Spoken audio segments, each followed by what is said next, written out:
Hello guys, welcome back to our YouTube channel VSS sports Telugu. Friends, ఈరోజు అయితే మనం corners గురించి అయితే మాట్లాడుకుందాం. అన్ని టీమ్స్ యొక్క కార్నర్స్ గురించి. ముందుగా వీడియోకి వెళ్ళే ముందు please like, share and subscribe to our YouTube channel.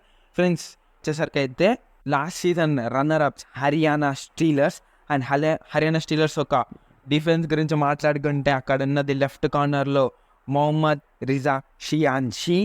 And ఎంత చెప్పుకున్నా తక్కువే తన గురించి. ఎక్సలెంట్ డిఫెండర్ అని చెప్పుకోవచ్చు. లెఫ్ట్ కార్నర్ ఆ సీజన్ వచ్చేసరికి అయితే ఆరెంజ్ బ్యాండ్ తన దగ్గరే ఉంది. సో అంత మంచి డిఫెండర్ అని చెప్పుకోవచ్చు. అండ్ రైట్ కార్నర్ వచ్చేసరికి అయితే రాహుల్ సెట్వాల్, తిని కూడా మంచి డిఫెండర్. సో వీళ్ళ కార్నర్ కాంబినేషన్ అయితే మైండ్ బ్లోయింగ్, అసలు చాలా అంటే చాలా స్ట్రాంగ్గా ఉంది. లాస్ట్ సీజన్ ఛాంపియన్స్ అయిన పుణె రిపల్టన్స్ గురించి అయితే మాట్లాడుకుందాం. అండ్ రైట్ కార్నర్ వచ్చేసరికి అయితే గౌరవ్ కాత్రా లాస్ట్ సీజన్ కూడా మంచి సపోర్టింగ్ అయితే నిలిచాడు. అండ్ ఎస్పెషల్లీ లెఫ్ట్ కార్నర్ అయితే వాళ్ళైతే రిప్లేస్మెంట్గా మోహిత్ని అయితే తెచ్చుకున్నాడు. మోహిత్ వచ్చేసరికి అయితే కొంచెం యంగ్ డిఫెండర్ అని చెప్పుకోవచ్చు. సో ఇద్దరు యంగ్స్టర్స్ అయితే వెళ్తున్నారు. సో చూడాలి వీళ్ళ కాంబినేషన్ ఎలా సెట్ అవ్వబోతుందో. అండ్ నెక్స్ట్ టీమ్ వచ్చేసరికి అయితే గుజరాత్ జైన్స్. రైట్ కార్నర్ వచ్చేసరికి అయితే సోంబీర్, లాస్ట్ సీజన్ కూడా తినతోనే కొనసాగారు. అండ్ లెఫ్ట్ కార్నర్ వచ్చేసరికి అయితే వీళ్ళు ఫజల్ అట్రచల్ని అయితే రిప్లేస్మెంట్గా జితర్ని అయితే తెచ్చుకున్నాడు. తిన వచ్చేసరికి అయితే యంగ్ డిఫెండర్ అని చెప్పుకోవచ్చు. సో చూడాలి వీళ్ళ కాంబినేషన్ ఎలా సెట్ అవుతుందో. నెక్స్ట్ టీం వచ్చేసరికి అయితే బెంగళూరు బుల్స్. వీళ్ళ లెఫ్ట్ కార్నర్ వచ్చేసరికి అయితే నితిన్ రావల్ రీసెంట్గా అయితే సెన్సేషనల్ పర్ఫార్మెన్స్ అయితే ఇస్తున్నాడు అనమాట.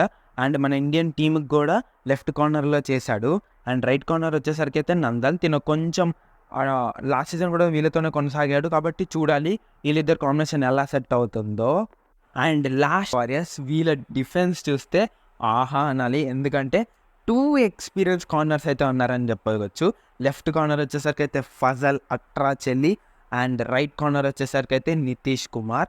సో ఇద్దరికిద్దరు చాలా ఎక్స్పీరియన్స్ ఉంది పీకేఎల్లో. మనం అందరం చూసామే, ఇద్దరికిద్దరు క్యాప్టెన్సీ చేసిన వాళ్ళే. సో చూడాలి ఎలాంటి పర్ఫార్మెన్స్ ఇస్తారో వీళ్ళిద్దరు కలిసి. అండ్ ఒకరికొకరు సపోర్ట్ చేసుకుంటా మొత్తం సీజన్ని దున్నేస్తారో చూడాలి. And most awaited and excited combo home ground గురించి అయితే మాట్లాడుకుందాం. కృష్ణందుల్ రైట్ కార్నర్ డిఫెండర్, చాలా ఎక్సలెంట్ డిఫెండర్ అని చెప్పుకోవచ్చు. లాస్ట్ సీజన్ వచ్చేసరికి అయితే సెకండ్ టాప్ మోస్ట్ డిఫెండర్లో ఉన్నాడు. అంత మంచి డిఫెండర్ని అయితే పర్చేస్ చేశారని చెప్పుకోవచ్చు. అండ్ లెఫ్ట్ కార్నర్ గురించి మాట్లాడుకుంటే అంకిత్, తిను కూడా ఒక ప్రామిసింగ్ యంగ్స్టర్ అని చెప్పుకోవచ్చు. సో చూడాలి వీళ్ళిద్దరు కాంబినేషన్ ఎలా సెట్ అవుతుందో. నెక్స్ట్ అయినా తమిళ తలైవర్స్ గురించి అయితే మాట్లాడుకుందాం. అండ్ రైట్ కార్నర్ తెలిసిందే సాగర్ రాతే, అండ్ తిను కూడా క్యాప్టెన్ అయ్యాడు ఈ సీజన్. అండ్ లెఫ్ట్ కార్నర్ వచ్చేసరికి అయితే సాహిల్. సో చూడాలి వీళ్ళిద్దరు కాంబినేషన్ ఎలా సెట్ అవుతుందో. Especially Sagar as a captain, చూడాలి ఎలాంటి మార్పులు చేర్పులు తీసుకొస్తాడో. నెక్స్ట్ టీం వచ్చేసరికి అయితే జైపూర్ పింక్ ప్యాంథర్స్. వాళ్ళ రైట్ కార్నర్ వచ్చేసరికి అయితే లక్కీ శర్మ, తిను వచ్చేసరికి అయితే కొంచెం యంగ్ ప్లేయర్ అని చెప్పుకోవచ్చు. అండ్ లెఫ్ట్ కార్నర్ వచ్చేసరికి అయితే అంకుష్, తిను వచ్చేసరికి అయితే లాస్ట్ ఫ్యూ సీజన్స్ నుంచి అయితే జైపూర్తోనే కొనసాగుతున్నాడు. సో చూడాలి ఎలాంటి పర్ఫార్మెన్స్ అయితే రాబడతారో వీళ్ళిద్దరు కాంబినేషన్లో.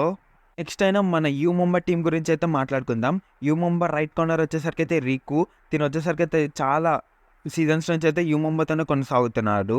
అండ్ లెఫ్ట్ కార్నర్ వచ్చేసరికి అయితే సోంబీర్. సో చూడాలి వీళ్ళిద్దరు కాంబినేషన్ ఎలా సెట్ అవుతుందో. ఒకవైపు అయితే ఎక్స్పీరియన్స్ ప్లేయర్ ఉన్నారు అండ్ ఒకవైపు వచ్చేసరికి అయితే యంగ్స్టర్ ఉన్నాడు. సో చూడాలి ఇలా కోఆర్డినేషన్ మధ్య ఎలాంటి ట్యాకిల్ పాయింట్స్ అయితే తీసుకొస్తారో. నెక్స్ట్ మనం పట్నా పైలట్స్ గురించి అయితే మాట్లాడుకుందాం. వాళ్ళ రైట్ కార్నర్ వచ్చేసరికి అయితే శుభం షిండే అండ్ లెఫ్ట్ కార్నర్ వచ్చేసరికి అయితే అంకిత్. వీళ్ళిద్దరు అయితే చాలా మంచి ప్రామిసింగ్ కార్నర్స్ అని చెప్పుకోవచ్చు. సో చూడాలి వీళ్ళిద్దరు కాంబినేషన్ ఎలా సెట్ అవుతుందో ఈ సీజన్. దబంగ్ ఢిల్లీ గురించి అయితే మాట్లాడుకుందాం. వాళ్ళ రైట్ కార్నర్ వచ్చేసరికి అయితే యోగేష్, తిను కూడా కొంచెం యంగ్ ప్లేయర్ అని చెప్పుకోవచ్చు. అండ్ లెఫ్ట్ కార్నర్ వచ్చేసరికి అయితే మాలిక్. సో చూడాలి వీళ్ళిద్దరు కాంబినేషన్ ఎలా ఎన్ని ట్యాకిల్ పాయింట్స్ అయితే రాబడతారో. మొత్తం టోటల్ యంగ్తోనైతే వెళ్తున్నారు. అండ్ నెక్స్ట్ టీం వచ్చేసరికి అయితే యూపీ యోధాస్. వాళ్ళ లెఫ్ట్ కార్నర్ గురించి మాట్లాడుకోవాలి. సుమిత్ ఎన్నో సంవత్సరాల నుంచి అయితే వాళ్ళ టీంకి అయితే వర్క్ చేస్తున్నాడు. సో ఈసారి కూడా తనే లెఫ్ట్ కార్నర్లో అయితే వివరించబోతున్నాడు. కానీ వీళ్ళైతే రైట్ కార్నర్ని అయితే చేంజ్ చేశారు. నితీష్ని కాకుండా సాహిల్ కుమార్ని అయితే తెచ్చుకున్నారు. సో చూడాలి వీళ్ళిద్దరు కాంబినేషన్ ఎలా సెట్ అవుతుందో. ఇవి ఫ్రెండ్స్ పీకేఎల్ సీజన్ 11 ఒక అన్ని టీమ్స్ యొక్క కార్నర్స్ డిఫెండర్స్. సో నెక్స్ట్ దేనికి మీద చేద్దామైతే కామెంట్ చేసేయండి. So please like, share and subscribe to our YouTube channel. Thanks for watching and signing off.